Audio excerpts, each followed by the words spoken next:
प्यारे बच्चों, सुप्रभात। आओ हिंदी व्याकरण और हिंदी भाषा सीखें कार्यक्रम में आप सबका हार्दिक स्वागत है।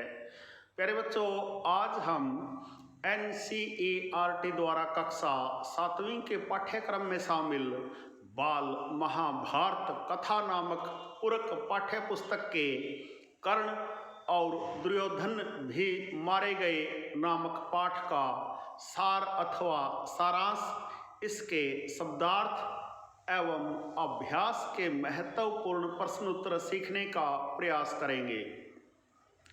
प्यारे बच्चों, आइए सबसे पहले कर्ण और दुर्योधन भी मारे गए नामक पाठ का सार अथवा सारांश जानते हैं, ताकि इस पाठ पर आधारित प्रश्नों के उत्तर आसानी से दिए जा सकें।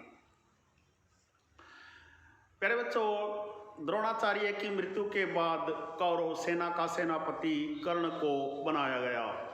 मदराज शल्य कर्ण के सारथी बने। कर्ण ने घमासान युद्ध किया। अर्जुन की रक्षा भीम कर रहा था। यह देखकर दुशासन ने भीम पर बाणों की वर्षा की तो भीम ने उसे जमीन पर गिराकर उसका अंग तोड़ मरोड़ दिया। भीम मैदान में ही नाच कूद कर अपनी प्रतिज्ञा के एक हिस्से के पूरा होने की खुशियां मनाने लगा और साथ ही दुर्योधन का काम तमाम करने के लिए कहने लगा।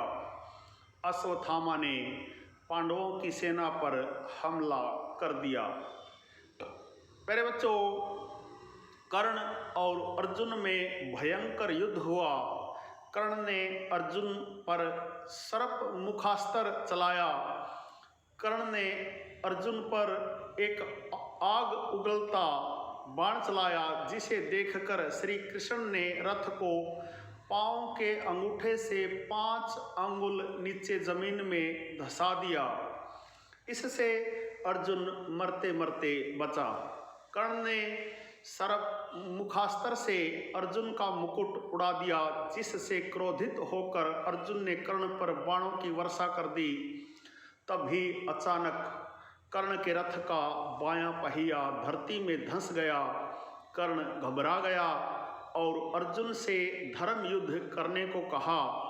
कर्ण के मुंह से धर्म युद्ध की बातें सुनकर श्री कृष्ण ने उसे उसके द्वारा किए गए घृणित कर्मों को याद दिलाते हुए फटकार लगाई।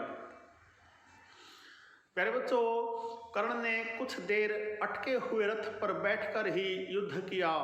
कर्ण के एक बाण से थोड़ी देर के लिए अर्जुन विचलित हो गया। कर्ण ने अर्जुन को थोड़ी देर बाण नहीं चलाने के लिए कहा, क्योंकि वह रथ से नीचे उतरकर रथ का पहिया कीचड़ में से निकाल रहा है। कर्ण के 1000 प्रयत्न करने पर भी पहिया गड्ढे से निकलता न था। यह स्थिति देख श्री कृष्ण ने अर्जुन से कर्ण का वध करने को कहा। अर्जुन ने एक बाण से कर्ण का सिर काटकर जमीन पर गिरा दिया। प्यारे बच्चों, दुर्योधन को जब कर्ण की मृत्यु का समाचार मिला तो वह शोक में डूब गया। उसे सांत्वना देते हुए कृपाचार्य ने दुर्योधन को पांडवों के साथ संधि करने की सलाह दी। कौरवों को यह बात पसंद नहीं आई और मदराज शल्य को सेनापति बनाया और युद्ध जारी हो गया। पांडवों की सेना का संचालन युधिष्ठिर स्वयं कर रहे थे। युधिष्ठिर ने शल्य को मार दिया था। दूसरी तरफ शकुनी और सहदेव का युद्ध हो रहा था। सहदेव ने शकुनी को मार गिराया। प्यारे बच्चों, शल्य और शकुनी की मौत के बाद दुर्योधन गदा लेकर एक जलाशय में जा छिपा। पांडवों ने वहां पहुंचकर दुर्योधन को ललकारा। दुर्योधन ने स्वयं को न तो डरा हुआ और न ही प्राणों के मुँह में ग्रस्त बताया। वह अब युद्ध नहीं करना चाहता। वह युधिष्ठिर को कहता है कि अब तुम निश्चिंत होकर राज्य सुख भोगो। इस पर युधिष्ठिर ने उसे उसकी सुई की नोक के बराबर जमीन न देने की बात याद दिलाते हुए ललकारा तो दुर्योधन गदा युद्ध के लिए तैयार हो गया। भीम व दुर्योधन के मध्य भयानक गदा युद्ध हुआ। दुर्योधन भीम पर भारी पड़ रहा था। तब श्री कृष्ण के संकेत पर भीम ने दुर्योधन की जांघ पर गदा से प्रहार किया। जांघ टूटने से दुर्योधन जमीन पर गिर पड़ा। उसने कृष्ण को साजिश करने वाला बताया। श्री कृष्ण ने यह सब दुर्योधन के दुष्कर्मों का हर फल बताया। प्यारे बच्चों, यह था कर्ण और दुर्योधन भी मारे गए नामक पाठ का सार अथवा सारांश। आशा है आपको अच्छी प्रकार से समझ में आया होगा। आइए इस पाठ के शब्दार्थ भी जान लेते हैं। मनोनीत करना, नियुक्त करना, काम तमाम करना, हत्या करना, युक्ति, उपाय, क्रोध का ठिकाना न रहना, बहुत अधिक क्रोधित होना, झिड़की, फटकार, विचलित होना, परेशान होना, श्रेयस्कर, सबसे उत्तम, निसहाय, बिना सहारे के, कुटुंब, परिवार, मोह, लालच, द्वेष, ईर्ष्या, कुचक्कर, धोखा। प्यारे बच्चों, आइए अब कर्ण और दुर्योधन भी मारे गए नामक पाठ के अभ्यास के महत्वपूर्ण प्रश्न उत्तर सीखना प्रारंभ करते हैं। पहला प्रश्न देखिए, मदराज शल्य का वध किसने किया? मदराज शल्य का वध युधिष्ठिर ने किया। शकुनी का वध किसने किया? शकुनी का वध सहदेव ने किया। प्रश्न नंबर 3 देखिए, कर्ण के बाद कौरव सेना का सेनापति किसे नियुक्त किया गया?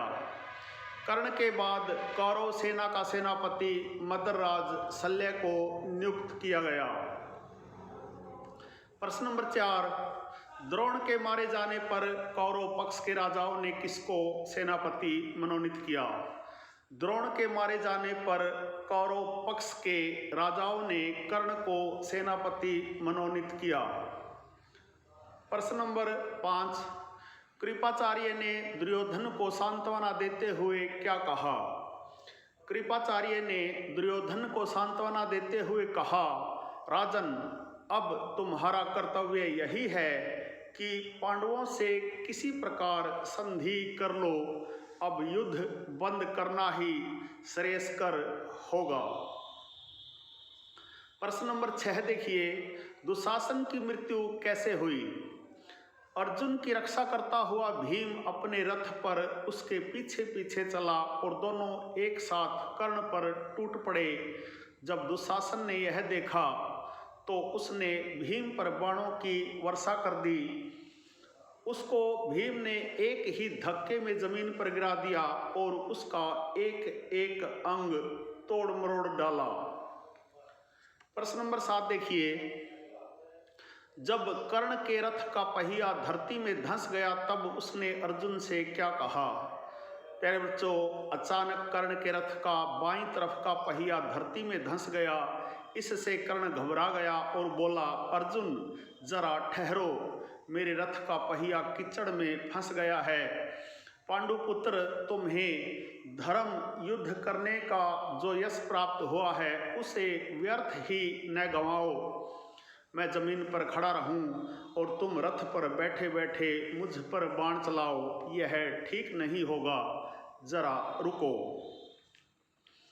प्यारे बच्चों, प्रश्न नंबर 8 देखिए, जब कर्ण ने अर्जुन से धर्म युद्ध की बात कही तब कृष्ण ने कर्ण से क्या कहा? जब कर्ण ने अर्जुन से धर्म युद्ध की बात कही तब कृष्ण ने कर्ण से क्या कहा? श्री कृष्ण बोले, कर्ण, जब दुशासन, दुर्योधन और तुम द्रौपदी को भरी सभा में घसीट कर लाए थे उस वक्त तुम्हें धर्म की याद आई थी? जब दूध मुँहे बच्चे अभिमन्यु को तुम 7 लोगों ने एक साथ घेर कर निर्लज्जता के साथ मार डाला था तब तुम्हारा धर्म कहाँ था? और आज जब मुसीबत सामने खड़ी दिखाई दे रही है तो तुमको धर्म याद आ रहा है। प्रश्न नंबर 9 देखिए, कर्ण ने अर्जुन पर कैसा बाण चलाया और कृष्ण ने अर्जुन के प्राणों की रक्षा किस प्रकार की। प्यारे बच्चों, कर्ण ने अर्जुन पर एक ऐसा बाण चलाया जो आग उगलता गया।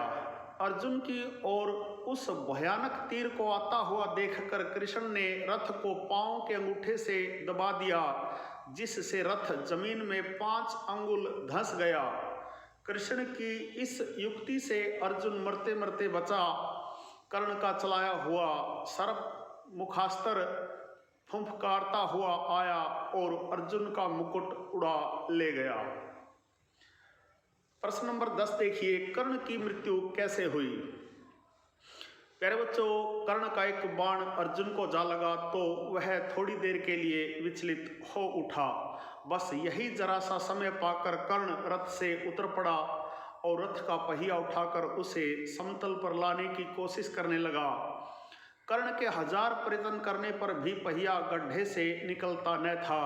यह स्थिति देख श्री कृष्ण ने अर्जुन से कहा, अर्जुन अब देरी न करो, हिचकिचाओ मत, इसी समय इसे खत्म कर दो। कृष्ण की यह बात मानकर अर्जुन ने एक बाण तानकर ऐसा मारा कि कर्ण का सिर कटकर जमीन पर गिर पड़ा।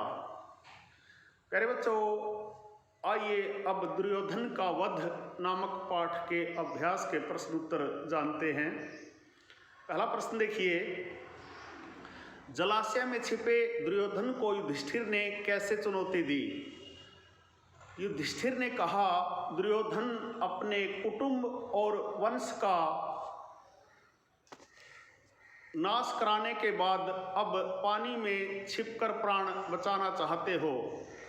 प्यारे बच्चों, युधिष्ठिर ने कहा, दुर्योधन अपने कुटुंब और वंश का नाश कराने के बाद अब पानी में छिपकर प्राण बचाना चाहते हो। प्रश्न नंबर 2 देखिए, अधमरी अवस्था में दुर्योधन ने कृष्ण पर क्या आरोप लगाया। जांघ टूट जाने के बाद अधमरी अवस्था में पड़े दुर्योधन के दिल में फिर से क्रोध और द्वेष की आग सी भड़क उठी। वह चिल्लाकर बोला, कृष्ण, धर्म युद्ध करने वाले हमारे पक्ष के सारे यशस्वी महारथियों को तुमने ही कुचक्कर रचकर मरवा डाला है। यदि तुमने कुचक्कर न रचा होता तो कर्ण, भीष्म, द्रोण भला समर में परास्त होने वाले थे। प्रश्न नंबर 3 देखिए, मरणासन अवस्था में दुर्योधन को विलाप करता देख श्री कृष्ण क्या बोले।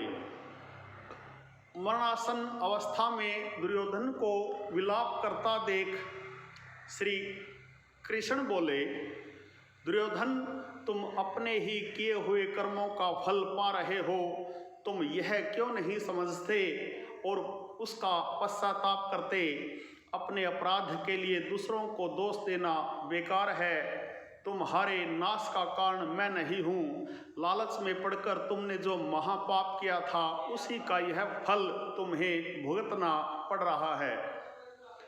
प्रश्न नंबर 4 देखिए, दुर्योधन ने युधिष्ठिर की चुनौती का क्या उत्तर दिया। दुर्योधन ने युधिष्ठिर की चुनौती का क्या उत्तर दिया। दुर्योधन ने व्यथित होकर कहा, मैं न तो डरा हुआ ही हूँ और न मुझे प्राणों का ही मोह है। फिर भी सच पूछो तो युद्ध से मेरा जी हट गया है। मेरे सभी संगी साथी और बंधु बांधव मारे जा चुके हैं। अब मैं बिल्कुल अकेला हूँ। राज्य सुख का मुझे लोभ नहीं रहा। यह सारा राज्य अब तुम्हारा ही है। निश्चिंत होकर तुम ही इसका उपभोग करो। प्रश्न नंबर 5 देखिए, दुर्योधन को किसने और कैसे मारा। प्यारे बच्चों, आप इस प्रश्न को इस प्रकार भी समझ सकते हैं, दुर्योधन का अंत किसने और कैसे किया। दुर्योधन जलाशय से बाहर निकल आया और उसने भीम से गदा युद्ध करने की इच्छा प्रकट की। भीम भी राजी हो गया और दोनों में गदा युद्ध शुरू हो गया। इस तरह बड़ी देर तक युद्ध जारी रहा। श्री कृष्ण ने इशारों में ही अर्जुन को बताया कि भीम दुर्योधन की जांघ पर गदा मारेगा तो जीत जाएगा। भीम ने श्री कृष्ण का यह इशारा तुरंत भांप लिया और अचानक दुर्योधन पर झपट पड़ा, उसकी जांघ पर जोर से गदा का प्रहार किया। प्यारे बच्चों, यह थे कर्ण और दुर्योधन भी मारे गए नामक पाठ के अभ्यास के महत्वपूर्ण प्रश्नोत्तर। आशा है आपको अच्छी प्रकार से समझ में आए होंगे। प्यारे बच्चों, कर्ण और दुर्योधन भी मारे गए नामक पाठ का सार अथवा सारांश, इसके शब्दार्थ तथा अभ्यास के महत्वपूर्ण प्रश्नोत्तरों पर आधारित आज का यह छोटा सा वीडियो यदि आपको पसंद आए, समझ आए, तो इस वीडियो को लाइक, कमेंट और शेयर, ज़्यादा से ज़्यादा शेयर ज़रूर करें। प्यारे बच्चों, यदि आप वास्तव में गंभीरता के साथ हिंदी व्याकरण और हिंदी भाषा को सीखना चाहते हैं तो आपके अपने YouTube चैनल संगम टीवी हिंदी व्याकरण को सब्सक्राइब जरूर करें और वीडियो पर दिए बेल आइकन को जरूर दबाएं ताकि संगम टीवी हिंदी व्याकरण पर पढ़ाए जाने वाले पाठों का सबसे सरल और सटीक विश्लेषण YouTube पर अपलोड होते ही उसका नोटिफिकेशन सबसे पहले आपके पास पहुंचे। प्यारे बच्चों, खुश रहें, मस्त रहें, योगा करें, स्वस्थ रहें, आपका दिन मंगलमय हो।